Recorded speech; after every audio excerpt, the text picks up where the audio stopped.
TPM, o que ela quer nos dizer.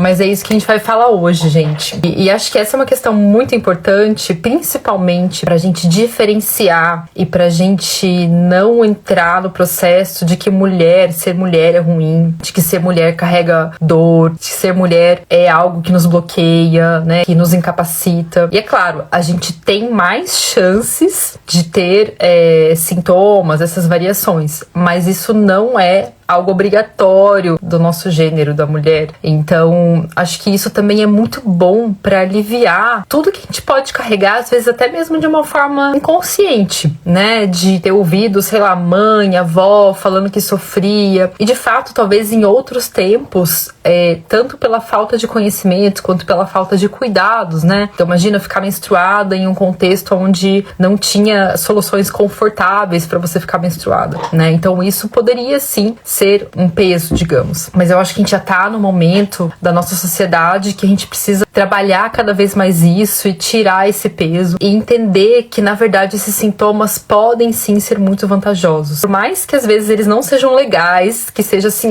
tô adorando aqui, tá com cólica, né? Não é isso que eu quero passar pra vocês. Mas é assim, o que isso tá querendo te dizer em termos de prevenção? Então, se a gente pensar que se a gente quebrasse uma perna e não sentisse dor, o que aconteceria ali com aquela perna? Né? Ela ia gangrenar, a gente ia perder a perna. Se a gente tem febre, se a gente tivesse uma infecção e não tivesse febre, até onde chegaria aquela infecção? Então, quando a gente começa a olhar nesse sentido também para o que esse sintoma pré-menstrual está querendo me dizer e o que eu posso atuar a partir daqui, prevenindo minha saúde, modificando e até melhorando outras questões da minha vida que eu nem tinha pensado, né? Que eu nem tinha relacionado. Então, isso é muito legal, porque a gente realmente consegue, e aí costurando esses pontos, né, essas questões que às vezes estão soltas e que a gente não consegue conectar. Então é isso que a gente vai falar aqui um pouquinho hoje. Então, basicamente, quando a gente menstrua, a gente tá no nosso nível mais baixo de hormônio do mês, tá? Por isso que acontece a descamação do nosso endométrio. E logo depois, acaba a nossa menstruação, a gente começa a subir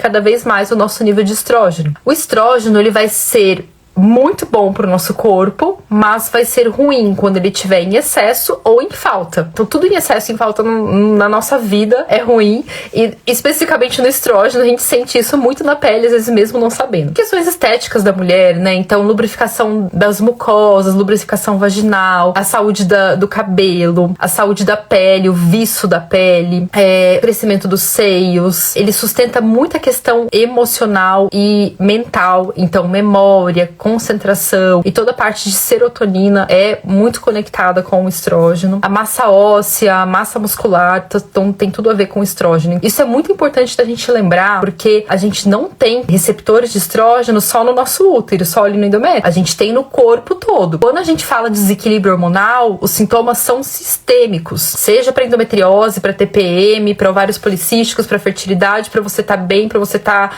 se sentindo no seu máximo de vitalidade, de produtividade.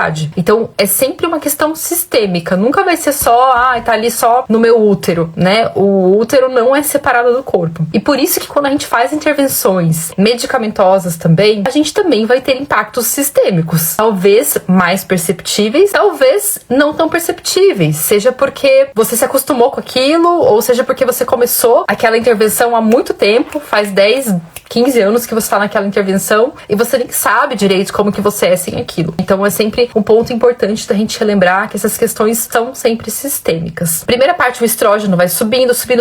Imagina que como se fosse uma montanha mesmo, tá? Ele vai subindo, ele vai ter que chegar no pico dele, que é o máximo da produção dele. O que demonstra muito pra gente, muito visivelmente, essa produção de estrógeno. O nosso muco cervical, que pode ter um aspecto de clara de ovo, pode ter um aspecto de mais cremosinho, como se fosse um hidratante, pode ter um aspecto mais grudento, e conforme você vai sentindo essas variações de textura, isso também vai te dizendo como é que tá variando esse estrógeno. Uma mulher que tem muito muco tende provavelmente a ter muito estrógeno. Uma mulher que tem pouco muco talvez tenha menos estrógeno. Não talvez em um nível inadequado. Pode ser que tenha uma inadequação, que realmente esteja incapacitando ela de ovular, levando a uma questão de infertilidade. Mas às vezes não. O fato de você não ter um muco clara de ovo que você consegue pegar e esticar não te determina que você está fora de um ajuste. Então a gente vai ter essas variações. situações. Mas o que é super importante vocês saberem, que às vezes é muito fácil também a gente confundir isso. O muco não fala se a gente ovulou ou não. Ele fala que o nosso estrógeno tá alto. A gente precisa de um estrógeno no seu momento pico alto para ovular. Mas a gente pode ter muco e não ter ovulado também. Então, isso também pode acontecer. E aí, depois desse estrógeno subir, vem o momento mais importante do nosso ciclo, que é a tal da ovulação. Ah, Pri, mas eu não quero engravidar, não preciso ovular. Não, tá?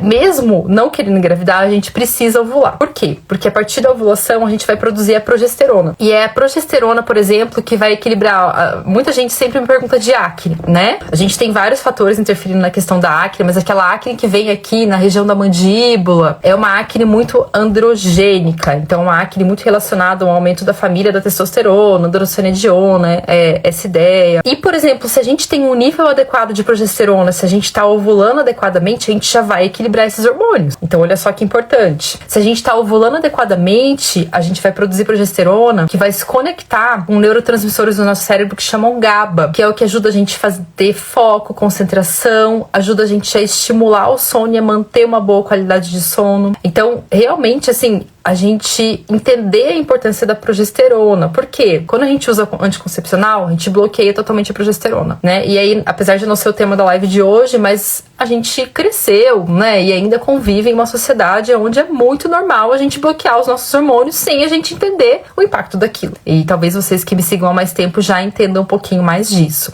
A mesma coisa, o hipotireoidismo também está muito relacionado com a progesterona. Um hipotireoidismo pode atrapalhar a gente de ovular ou pode facilitar, por exemplo, perdas gestacionais. E a mesma coisa quando a gente tem um nível de progesterona muito baixo. Então, se você está usando anticoncepcional, a sua tireoide também tem que trabalhar mais, tá? Então, a gente também tem esse impacto na tireoide, dos dois lados. Tireoide impacta a progesterona e progesterona impacta a tireoide. E aí, assim, a partir do momento que a gente ovulou e a gente produziu progesterona, o exemplo que eu dei ontem, que eu acho que é muito visual, imagina que a gente tem um ovo e que a gente vai quebrar a casquinha desse ovo.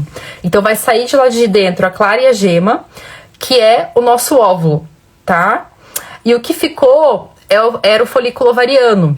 E essa casquinha agora a gente passa a chamar de corpo lúteo.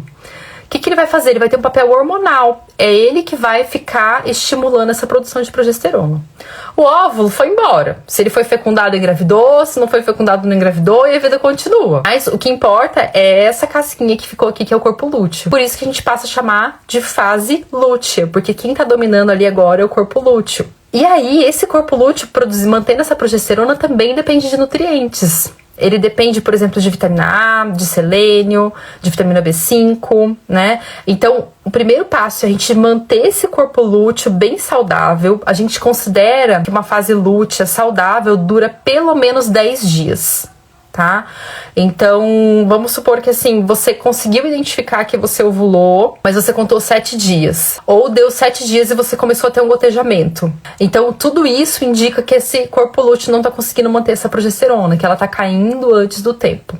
E aí vão ser todos os fatores que a gente vai investigando para entender isso, tá? E pode acontecer também, gente, de você simplesmente não ovular, tá? É normal as mulheres terem até um ciclo que a gente chama de anovulatório. Então, você não ovulou, né, dentro de um ano. Mas isso passa a ser mais comum dependendo de algumas situações que a gente tá na vida. Então, por exemplo, se você tá passando por um período de muito estresse, vamos supor que, sei lá, isso, não necessariamente isso aconteça, mas vamos supor que todo dia 10 você sabe que você ovula e naquele dia 10 você perdeu um ente querido, ou você tinha uma viagem marcada, uma mudança, né? Aquela situação de estresse pode tanto bloquear a sua ovulação quanto postergar ela. E aí é por isso que às vezes o nosso ciclo atrasa, porque a ovulação foi postergada, ela ficou um pouco mais pra frente. Tá? Então é bem legal vocês entenderem isso, esse conceito, porque isso é a chave assim pra gente começar a entender o nosso corpo, a gente começar a entender se a gente ovulou ou não, tá? Então alguns sinais, por exemplo, que você ovulou, uma dorzinha, uma pontada de fato em um dos ovários, né? Pode até sentir realmente um inchaço ali, tanto vaginal quanto dos grandes lábios mesmo. O que vai realmente confirmar a nossa ovulação é a mudança da temperatura. E olha só que bacana, nutricionalmente falando, a gente aumenta o nosso metabolismo a partir do momento que a gente ovulou. Por isso que vem toda aquela questão de aumentar a fome na segunda fase do ciclo, tá? Então a gente fica realmente com o metabolismo mais ativo. E se a gente pensar novamente na conexão com a tireoide lá, né? A tireoide é quem determina o ritmo do nosso metabolismo, tá? Se a gente tá com o metabolismo mais ativo, menos ativo, é muito determinado pela tireoide. Então olha só como elas interagem, tá? A progesterona e a tireoide determinando esse aumento do metabolismo também. E a gente literalmente fica um pouquinho mais quente, tá? Então na gestação isso é evidente, né? Essa questão do aumento da temperatura, porque a progesterona tá bombando, tá lá em cima, mas a gente realmente fica um pouquinho mais quente. Então, bem importante vocês entenderem isso. Quando que a gente começa a ter os sintomas pré-menstruais? Eu sempre imagino uma curva, né? Na verdade, é os gráficos, eu vou tentar passar essa imagem para vocês, mas imagina que a progesterona, quando a gente produz progesterona, em uma quantidade muito maior do que do estrógeno, tá? Então imagina, assim, algo que tá inundando ali você realmente. E enquanto isso, na segunda fase do ciclo, o estrógeno, ele não vai ficar inexistente, ele ainda vai estar ali em níveis consideráveis, mas ele não vai estar estável. A progesterona fica estável, zona, né? Aquela coisa bem preenchida desses 10 dias. E o estrógeno vai estar flutuando, ele vai estar variando. Então, ele tem um momento de subir e descer levemente. Se a gente não tem essa progesterona predominando, né, super presente, a gente sente muito essas variações do estrógeno. Toda vez que ele sobe e desce, a gente sente um impacto muito grande. Quanto mais alto tá o seu estrógeno nessa fase, maior a queda. E aí aquele negócio de, nossa, tô com muita vontade de comer doce, nossa, fiquei muito deprimida de ontem pra hoje, o que aconteceu? Foi o dia que caiu o seu estrógeno. Porque, lembra, ele tá conectado com a parte da serotonina, né? Ele tá conectado muito com essa estabilidade de humor. O estrógeno regula a nossa fome também. Então, quando ele cai, né? Ele tem essas duas quedas durante a fase lútea, você sente mais. Se você tá com essa progesterona bem equilibrada, você não sente tanto essas alterações do estrógeno. O estrógeno é produzido a partir da testosterona. Então, quando a gente tá subindo o estrógeno, a gente geralmente sobe a testosterona também. Ah, Pri, mas eu fiz meu exame e minha testosterona tava super baixa e eu tenho todos os sintomas de predominância estrogênica. É o caso mais comum. Por isso mesmo que você tem predominância estrogênica, porque a testosterona se converte muito em estrógeno. E na nutrição, a gente consegue, quando a gente fala modulação hormonal, é a gente bloquear os caminhos que a gente quer bloquear e estimular os caminhos que a gente quer estimular. Olha só que legal. Então, quando você tem uma testosterona baixa e um estrógeno muito alto, essa testosterona tá se convertendo muito em estrógeno. E aí a gente consegue atuar nessa conversão. Olha que legal, tá? É claro que geralmente a gente usa suplementos, mas uma coisa que atua nisso de forma de alimento é farinha de maracujá, tá? Não sei se vocês já viram em loja de produtos naturais, é muito essa questão da farinha de maracujá. Até quero começar falando, gente, dos sintomas e depois a gente falar por que a gente tem esses sintomas. Uma das coisas aí que eu vi que vocês já escreveram, né, é a questão, por exemplo, da irritabilidade, de ficar com o humor muito alterado. E até eu vi um estudo hoje que eu achei muito legal, que acho que cabe bem aqui pra gente, que é o estudo, eles deram um voodoo, aquelas bonequinhas de voodoo, sabe, pras mulheres. E toda vez que elas estavam com raiva do parceiro, elas tinham que colocar um alfinete no voodoo. E aí, na verdade, eles mediram as alterações glicêmicas, né, do nível de irritabilidade das mulheres. Como que ficaria o voodoo do parceiro, da parceira de vocês no período pré-menstrual? Me contem aí, ficaria muito alfinetado ou não? Tá, então, eu achei muito legal. E aí, toda vez que as pessoas estavam irritadas, elas estavam com hipoglicemia. E aí é um dos primeiros pontos pra gente trabalhar, que é um dos pilares que eu trabalho muito lá no Ciclos da Mulher, tá? Por que uma pessoa pode ter uma hipoglicemia, gente? Geralmente uma pessoa tem uma hipoglicemia porque ela teve uma hiperglicemia antes, tá? Então é aquele caso de você tomar um café e comer um doce, você fica super animada, nossa, aquela energia mil, você fala, nossa, vou correr, vou fazer tudo agora à tarde, tô super disposta. Dá 1 hora depois, aquela queda de energia. Você sente que precisa talvez de mais um café e mais um doce, ou você fica irritada. tá?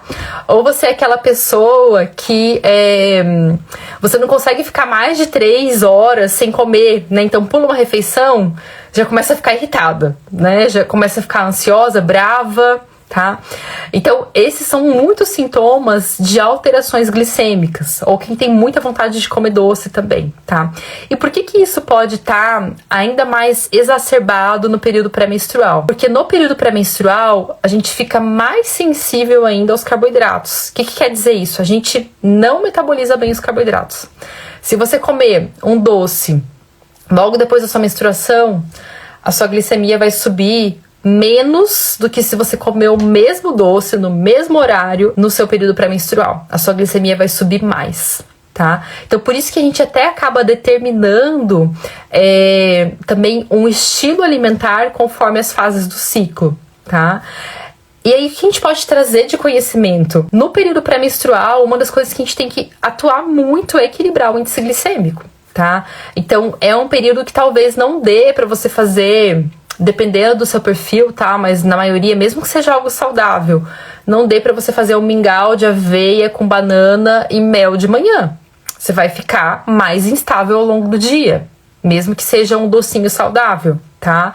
Às vezes vale a pena você comer um chocolate amargo que tem uma quantidade maior de gordura e te equilibra melhor nisso. Não vai dar pra você, por exemplo, comer só um macarrão com molho de tomate à noite.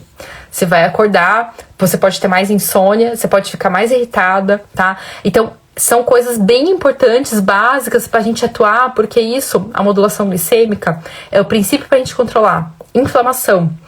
Então a gente pensando em outros sintomas inflamatórios do período pré-menstrual, cólica, enxaqueca, diarreia menstrual, todos são sintomas inflamatórios também.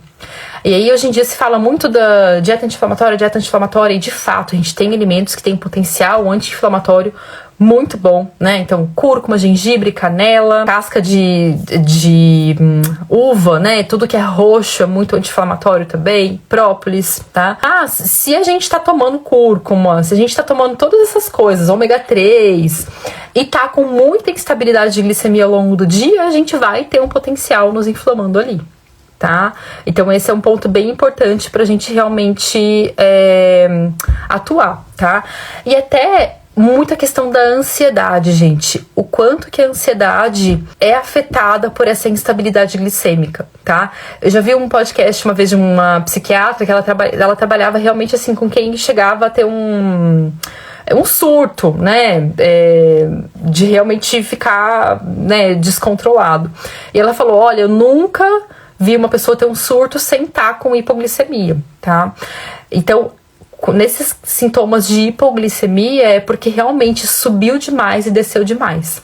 E isso também é uma dica bem legal aí para vocês anotarem. Tudo que é muito instável do nosso corpo causa muito sintoma. Então lembra que eu falei pra vocês, o estrógeno que tá muito alto, quando cai, causa sintoma. É aquele momento que você mais, né, vai estar deprimida, com vontade de doce, chora sem causa. Glicemia, quando sobe demais, quando cai, causa sintoma. Então quanto mais a gente consegue evitar essa montanha-russa na nossa vida, melhor a gente fica. Esse, então, é um princípio bem, bem legal para vocês saberem que é, né, algo para trabalhar também, tá? E até uma dica simples, por exemplo, que a gente pode incluir 2 vezes por dia e que já auxilia, tá? É claro que não vai fazer milagre, assim, de você comer muita massa doce e manter essa glicemia estável, mas que já auxilia muito é o vinagre de maçã. Você incluir, por exemplo, antes de uma refeição, 1 colher de sopa já equilibra muito essa glicemia, tá? Você pode fazer na forma de shot, pode temperar sua salada com vinagre de maçã, já é algo que vai estabilizar bastante também. Outra coisa que afeta muito, né, a nossa ovulação e o nosso período pré-menstrual é a própria questão do estresse, tá? Então, assim, a gente tem uma comunicação do cérebro com as suprarrenais, que é um órgão que produz o cortisol. E no período pré-menstrual, isso tá mais afetado, tá mais sensível. É o literal pavio curto, que vocês sabem bem o que é, né, gente? Pavio curto, a pessoa falou, você já, tipo, grita, já fica, né? Então, é o literal pavio curto, tá? E quando a gente tá vindo de um padrão de estresse ou de uma restrição de sono, né? Alô para as mães aí, que tem restrição de sono. Ou mulheres que estão no período de transição hormonal, que a gente vai falar amanhã, então próximo dos 40, onde todos os sintomas de TPM ficam exacerbados. Esse momento do estresse vai estar muito intensificado, intenso, no período pré-menstrual. E aí vem a irritabilidade, e aí vem sintomas de você ficar mais chorosa e de repente com mais raiva, né? De querer separar do marido, acabar o namoro, tá? Então tudo isso muito exacerbado. O que a gente pode trabalhar na nutrição com isso também, que é muito legal, porque assim, o estresse, ele não é só um contexto que a gente está vivendo. Ele é muito um padrão de pensamento, uma forma de autoexigência, né? Todos os padrões realmente assim de comportamentos nossos podem ser estressantes. Você pode estar, sei lá, num resort maravilhoso de férias e tá estressada, tá? Então isso é muito legal e até um dos questionários que eu mais gosto de dar para as minhas alunas do estresse porque realmente a gente se liga daquilo do tipo, nossa, eu tenho esse sintoma aqui, ó, de não conseguir esperar um carro na minha frente, né? De estar me sentindo culpada que eu tô sem trabalhar no final de semana, né? De me sentir culpada quando eu tô assistindo Netflix, né? Então tudo isso é padrão de estresse, tá? E aí quando a gente fica com aquilo ativado 24 horas por dia, não tem dieta anti-inflamatória que resolve. Porque a gente também... Todas as substâncias que a gente produz, neurotransmissores, também são compostos químicos que vão estar interagindo com todas as nossas células. E também precisam ser detoxificados, por exemplo, né? Então, às vezes até um padrão de detoxificação mais baixo, onde você não consegue eliminar todos esses neurotransmissores, esses compostos químicos, te deixa ali, ó, no padrão inflamatório, no padrão de estresse muito mais alto, tá? E na nutrição, tem coisas muito legais pra gente trabalhar no estresse, desde essa questão na modulação glicêmica, né, que também impacta muito em você estar mais pavio curto ainda. A reposição de nutrientes, vitamina C, magnésio, B6 são super importantes. Magnésio, zinco, cálcio, porque vocês conseguem entender também esses gatilhos. Você fala, nossa, eu não sabia que ter essa sensação de queimação na planta do meu pé podia ser algum sintoma de deficiência. Ou ter a sensação de choque elétrico, né? Quem nunca encostou em alguma coisa e teve aquela sensação de choque elétrico? Sintomas, às vezes, assim, que a gente nem conecta, tá? Outro sintoma também bem interessante, quando você vai caminhar e sente as mãos inchando e também tem dor no seio, isso é um sintoma de uma possível deficiência de iodo. Então, para quem viu lá, né, sobre essa questão da dor nos seios, que pode estar relacionada à deficiência de iodo, é um ponto importante para olhar também, tá?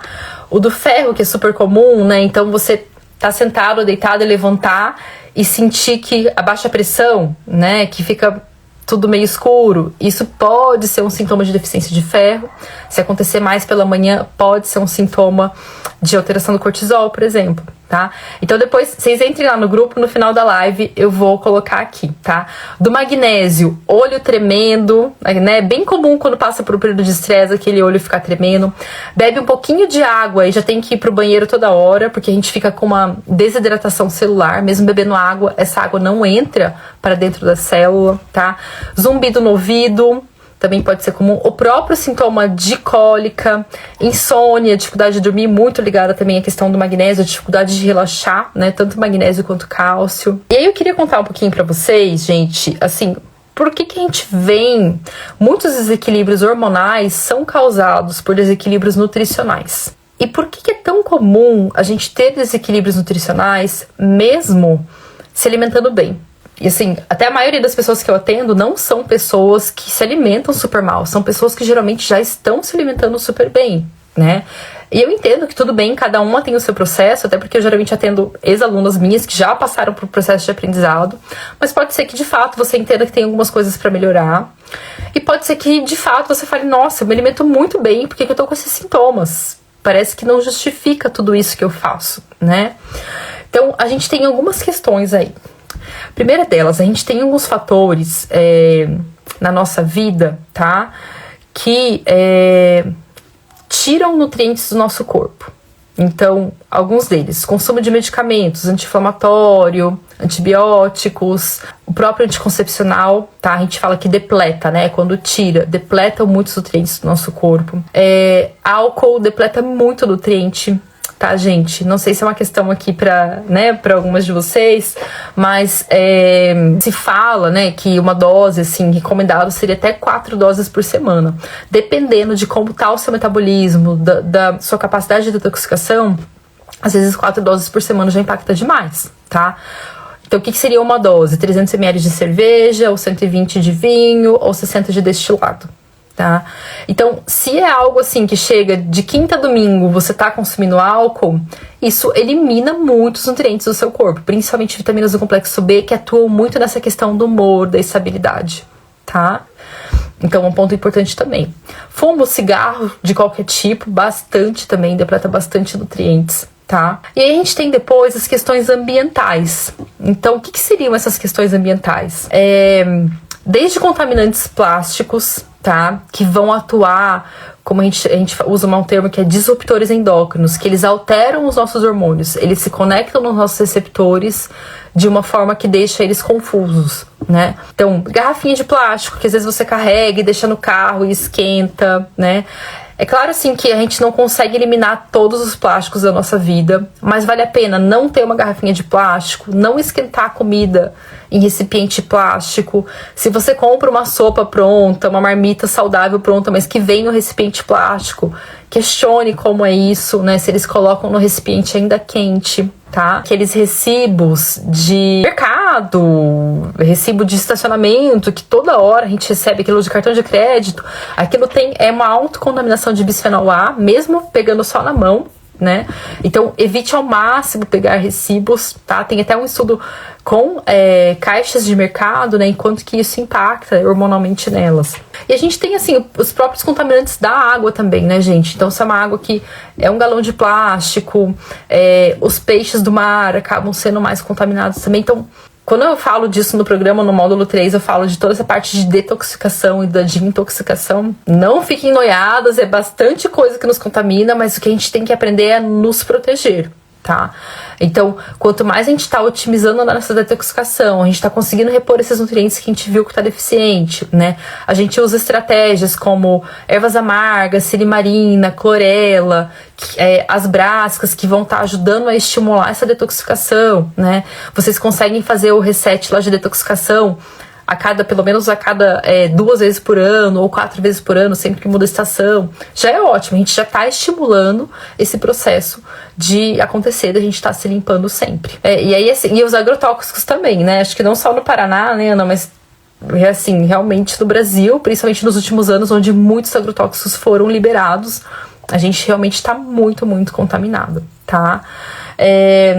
Tem também, gente, as questões que às vezes não são genéticas, mas são transgeracionais. Por exemplo, se sua avó conviveu em um ambiente que tinha bastante agrotóxico, fumava, a gente pode ter um impacto ainda. Infelizmente, a gente pode, tá? Eu não sei se vocês já ouviram, né, aquela explicação de que a gente esteve na barriga da nossa avó. Então, enquanto a sua mãe estava na barriga da sua avó, ela já tinha os folículos ovarianos dentro dela. Então, você já estava lá, né? Isso é muito legal, eu acho isso muito legal. Então, assim, a gente teve já esse contato, né, com o ambiente das nossas avós. Olha só que louco isso, né? E tem todo aquele processo de... Quem não assistiu, tem uma aula sobre mitocôndria, muito legal, que tem tudo a ver com isso, que a gente herda o DNA 50% do pai e 50% da mãe. Mas o DNA da mitocôndria, que é a energia da nossa célula, é 100% da mãe. Então, realmente, os cuidados durante a gestação, os cuidados antes da gestação, né, são muito legais também. E tem uma avó que é super forte, saudável, né, tem avó que nem tem cabelo branco, né, então realmente é uma herança muito legal, né, e eu falo que é uma herança que a gente pode trabalhar para deixar também, tá, cuidando da gente. E aí até, assim, questões, por exemplo, como Covid, tá, me contem que quem não teve alteração do ciclo menstrual pós-Covid ou pós-vacina. A gente tem um vírus que às vezes ativa outros vírus, que abaixa a nossa imunidade, né? O Covid também é algo que afeta muito, ele é considerado uma doença vascular também. Então, tudo que interfere na circulação, na oxigenação de todas as células que estão chegando ali, né? O Covid pode afetar, Então, assim, realmente mexer novamente com a saúde mitocondrial, né? É uma das coisas que a gente trabalha bastante. E essa saúde mitocondrial é o que determina muito, principalmente, a questão da fertilidade, da ovulação, da produção de hormônios. Então, por exemplo, mulheres que às vezes estavam em um processo de entrar na menopausa, pegou Covid, esse processo foi acelerado, tá? Ou pessoas que já tinham um ciclo longo, pegou Covid, ficou com um ciclo mais longo ainda. Ou às vezes fica com fluxo muito intenso, né? Então realmente isso pode acontecer. Além dos sintomas pós-Covid, que a gente fala que é Covid longa, né? Então, muito cansaço. Tudo isso, gente, é que você não conseguiu regenerar, principalmente essa saúde mitocondrial. Você não conseguiu se regenerar totalmente ainda, tá? Então é um ponto assim bem legal da gente entender, da gente comentar também, pra gente realmente entender como fatores externos podem afetar o nosso ciclo. E por último, duas principais questões, né? Então, voltando para a questão dos nutrientes, às vezes mesmo tendo uma alimentação saudável, a gente tem deficiência de nutrientes, né? A absorção desses nutrientes, tá? É muito comum também a gente às vezes comer, mas não conseguir absorver tudo. Por que isso está acontecendo? Se você tem um arroto ali após a refeição, se você fica com a barriga distendida, se você tem ou o intestino muito preso ou muito solto, ou se você vai ao banheiro e precisa se limpar muitas vezes, né? Isso também é um sintoma de um processo ali de não ótima absorção e digestão, tá? Mais que a gente pode ter sintomas de má digestão. Realmente baixa absorção de vitamina B12, vitamina D, zinco, tá? Então são realmente, assim, questões importantes que a gente não tá absorvendo bem. Um sintoma de falta de zinco bem comum, aquelas manchinhas branquinhas na unha, né? A própria queda de imunidade também, tá? Às vezes dificuldade de ganho de massa muscular, dificuldade de digerir proteína. Então você come uma carne no almoço, 6 horas da tarde, você sente que ainda tá com aquela carne ali digerindo, né? Então tudo isso são indícios de que a absorção não está ótima. E isso explica muitas vezes porque a gente tá tomando, às vezes, suplemento, tá comendo e não tá digerindo muito bem. E aí a questão do sono, tá? Que assim, o sono e o estresse são os dois ali top que desregula todo o resto. E aí, às vezes, você até me fala, Pri, mas eu durmo 8 horas por dia. Mas que horário que você tá dormindo, tá? Se você dorme 1 da manhã, fica assistindo vídeo, né, até antes de dormir, tem esse contato com a luz, que é essa luz que a gente tá aqui, que eu tô com vocês, né? Essa luz muito clara, azul, a gente bloqueia muito a nossa produção de melatonina.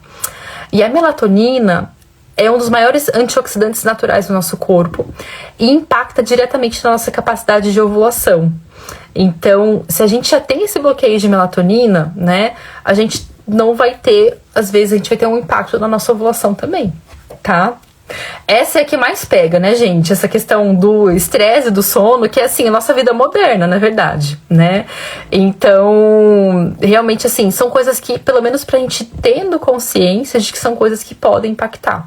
Ah, Pri, mas eu sinto que relaxa. Tudo bem, gente, você faz isso uma vez por semana, depois você consegue dormir bem. Agora, se é uma rotina, tá? O problema são hábitos que são rotina. Comer tarde da noite, por exemplo, comeu e foi dormir, né? Tá sempre realmente com sintomas de má digestão, né? Tá sempre tomando álcool. Tudo que é rotina é um problema, tá? Porque a gente também é ser humano, a gente também vai querer fazer as coisas, né, que nos relaxam, diversão, prazer. Mas é você entender realmente o quanto que isso tá te impactando. É isso, gente. Boa noite. Não demorem muito na tela para não afetar a melatonina de vocês, tá bom? Um beijo, fiquem bem.